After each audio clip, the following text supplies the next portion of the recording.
Kung napapansin nyo mga kirig ay in-splice ko dyan yung dalawang wire. Sabi ng mga veterans natin na mga electrician mga kirig, mas maganda talaga daw i-splice yung connection para daw makaiwas sa posibleng lost connection. Kayo ba, sang-ayon din ba kayo dyan? Sa mga may plano magpapagawa dyan, piliin nyo ang puging electrician. Yo, for today's video mga kirig ay pina-install na naman ako ni Purman ng tugang outlet. So kaya ito yung ginawa ko ngayon mga kirig, no. So bagong bago pa ito nabili ni Purman. Kitang kita nyo naman na nakabalot pa ito at napakakinis pa. At agad ko naman itong kinuha at inassemble para malagyan ko na ito ng wire or jampiran. So sa previous video ko mga kirig, pinakita ko na rin sa inyo kung paano magsukat ng para jumper sa outlet at saka nakita nyo na rin kung paano yung diskarte na itinuro ni Purman, tapos in-apply ko na rin. So sa mga nakakita sa unang video ko kung paano mag jumper ng outlet, sana nakuha or natutunan nyo na rin yung diskarte ni Purman. So sa mga hindi pa nakakita, so ito tingnan nyo na lang no paulit-ulit para makita nyo kung paano ko sinukat para hindi masyado sisikip yung utility box natin pagkasalpak nito. So kitang kita nyo naman na kunti at tama lang yung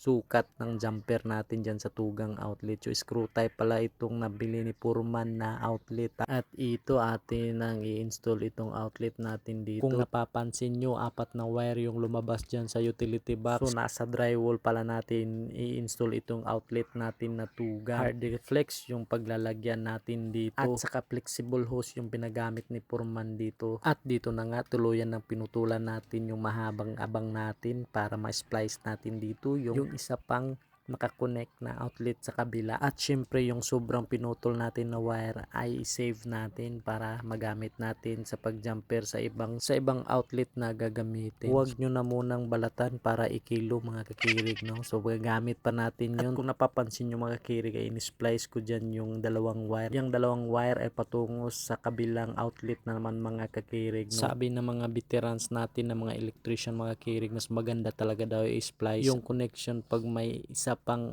outlet na i-connect para daw makaiwas sa posibleng lost connection. Kayo ba, sang-ayon din ba kayo dyan? Kasi minsan yung iba hindi na ini-splice yung ganyan, isasama na lang dun, isalpak, connect sa existing na terminal. Para sa akin okay lang din yun, basta alam natin na hindi magiging loaded yung outlet na yun. At kung napansin nyo mga kirig, may ibang kulay na naiba dyan, may isang itim. Kasi naubos na kasi yung unang nabili ni Purman na itim. Alam ko hindi kayo sang-ayon sa color coding kasi dapat may color coding talaga ito, pero wag nyo na lang itong gayahin mga kirig kasi hindi naman masyado stricto yung inspector namin dito sa electrical. Alam mo na, Pilipinas, andito tayo, kung gagana okay na. Pero kampante naman ako mga kirig, nagagana at safety itong ginawa namin ni Purman. Alam ko may kulang sa setup nito, pero kampante ako na ito'y gagana at safety ang titira dito. At syempre sinunod ko lang naman ang plano ni Purman at sa kanya ko naman po ito natutunan. At dito makita niyo na malapit na akong matapos. So sa mga magtatanong kung anong gamit kong wire size dito, 3.5